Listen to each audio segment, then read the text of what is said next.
I'm up. They see me. I'm down.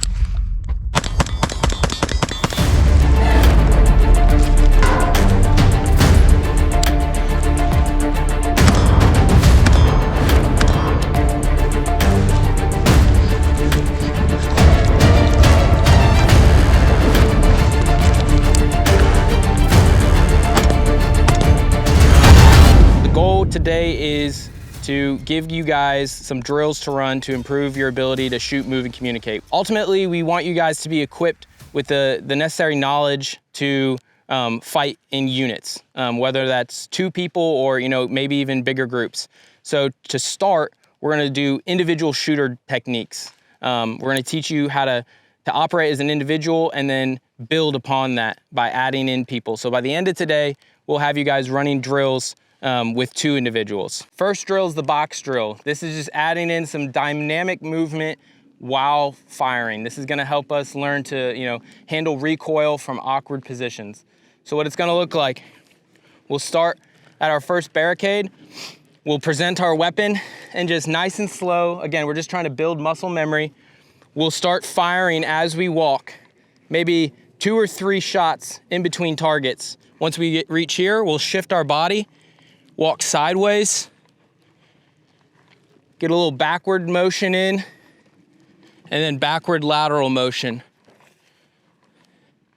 Again, this is not a speed drill. This is just us getting used to feeling the terrain. We've got a nice little dip right here. So can we keep our eyes down the sights at the target? Can we continue to engage the enemy while moving through awkward terrain? And can we handle that recoil well?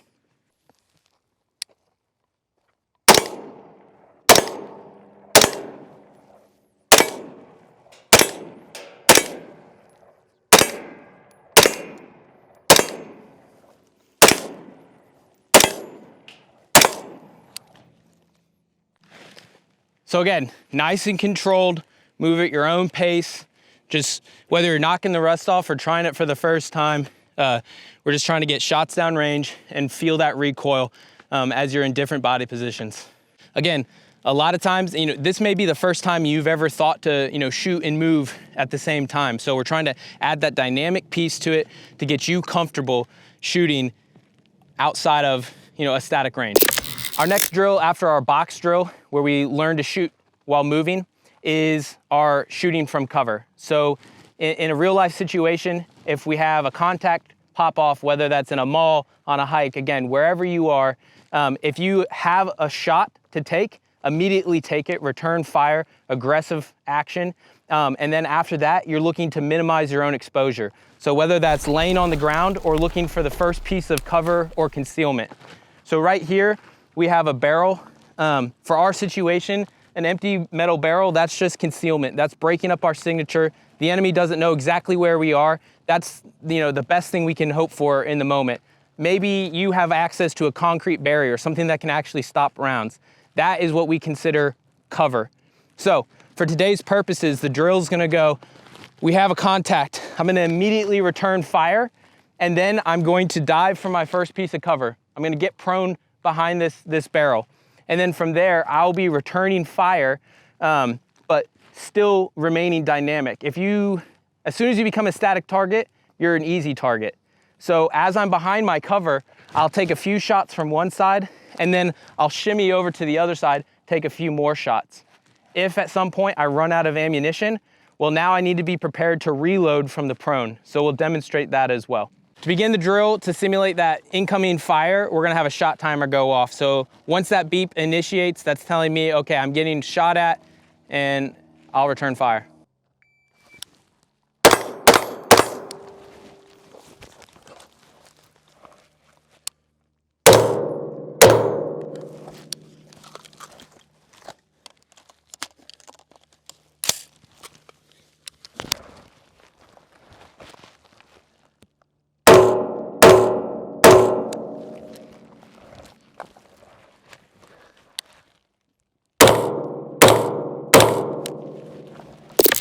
To explain the why behind this drill, what's going through my head is, okay, I just received fire. I can see the target, I have a clear line of sight, and I have my rifle right here. I know my draw. The safest thing I can do is try and put the target down. So in this situation, I'm returning fire immediately. However, as he's not going down, I need to seek to minimize my own risk. So I'm jumping behind the closest piece of cover or concealment, which right now happens to be this barrel. So that movement is gonna be super fast. In a training environment, make sure you're going on safe, make sure that you're not endangering yourself or people around you, but the goal is to get down as quickly as possible behind cover so you can start returning effective fire. So again, in this situation, close threat, I immediately return fire, and then as I see my cover, I'm diving for it down on the ground. Okay, once behind here, I can take a pregnant pause, observe my surroundings, and then inch out as much as possible or as little as possible and take effective shots. Now in the drill, I went dry, and the reason for that is reloading from the ground is a lot more complicated than standing up. So as soon as I went dry, I sucked it back behind cover, and I pull my gun in, keeping the barrel low. Ideally, everything is now behind cover, so I'm theoretically safe. I then want to roll over just enough to have access to my magazines while not chicken arming up or coming up to expose myself above the cover. So it's just as minimal movement as can be.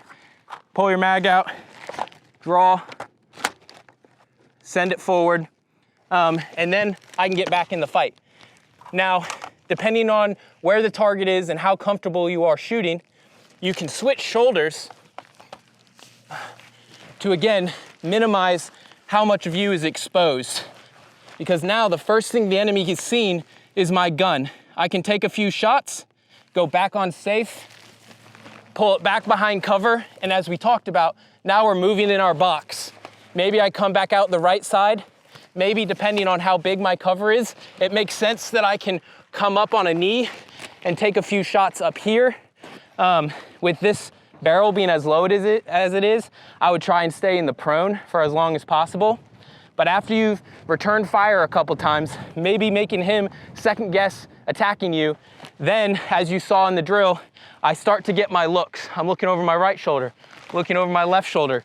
Do I have support? Are there other shooters in the fight with me? Are there other people maneuvering on me? And can I get away from this guy? So our next drill will incorporate, after we've returned fire, after we've gotten to safety, now we're gonna start what's called bounding away from the target, creating distance and angles from the enemy. He chose where he's fighting. That's never a good idea for you. So we wanna change the cards that we were dealt.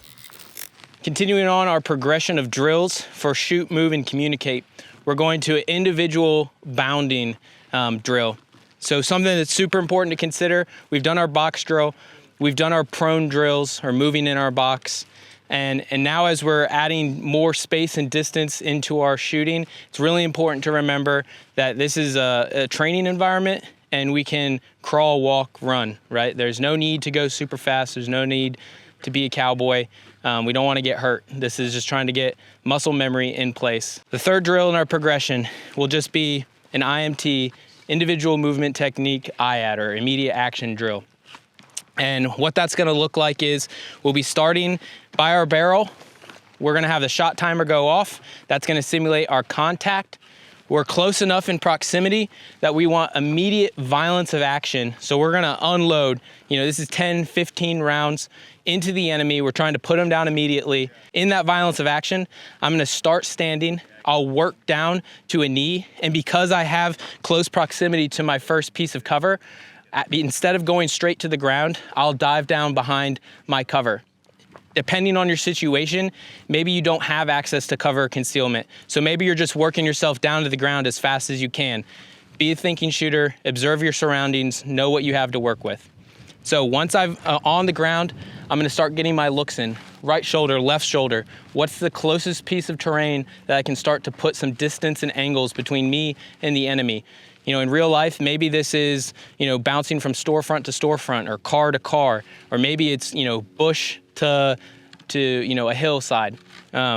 but for today we have these barrels. So I'm gonna start here in the prone, I'm gonna get my looks, and then I'm gonna start moving backwards to my left from barrel to barrel, simulating using the cadence, I'm up, they see me, I'm down. That's kind of the tried and true method that gives you enough time to get up, maneuver yourself, while also minimizing the time for the enemy to draw a bead on you and put accurate fire towards you before you're back down under cover.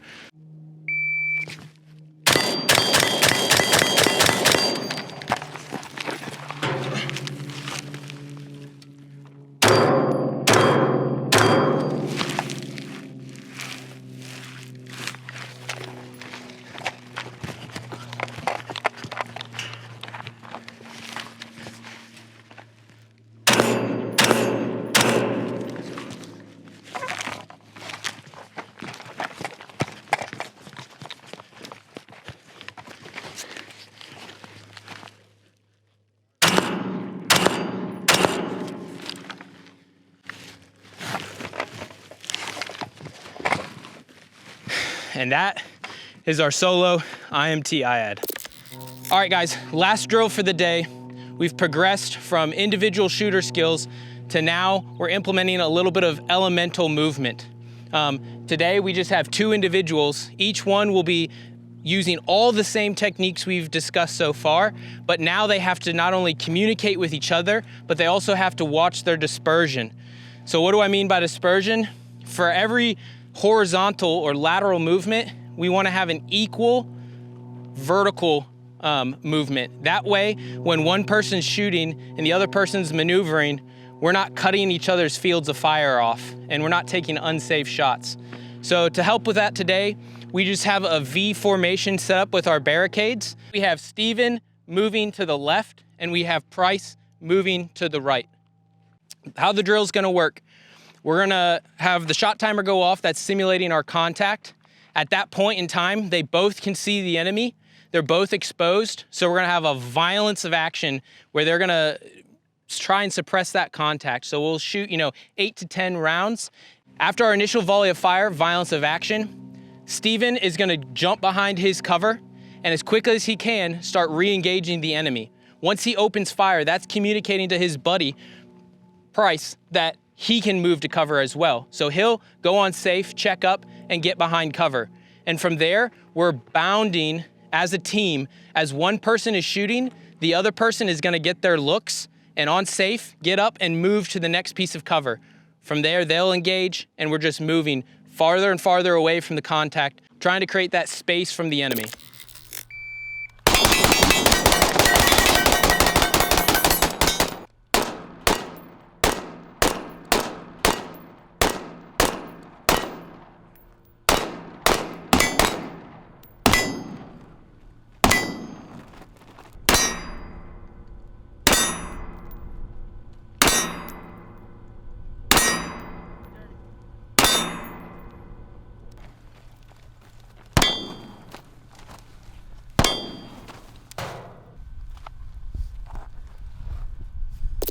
I had a few misses, which is kind of surprising because this is really close distance.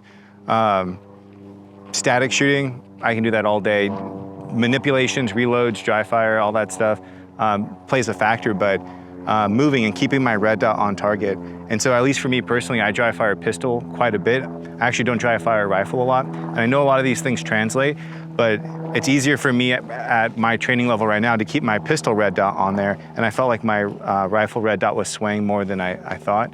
So no excuses, just gotta get reps, gotta practice this. I know some guys have mentioned at home, what you can do is make sure your weapon is offloaded and safe. If you have either room in your living room or like an island to walk around in your kitchen, practice doing that. Like walk around with your rifle and keeping the dot on target while you're moving. So that's something you can do at home if you can't get to the range.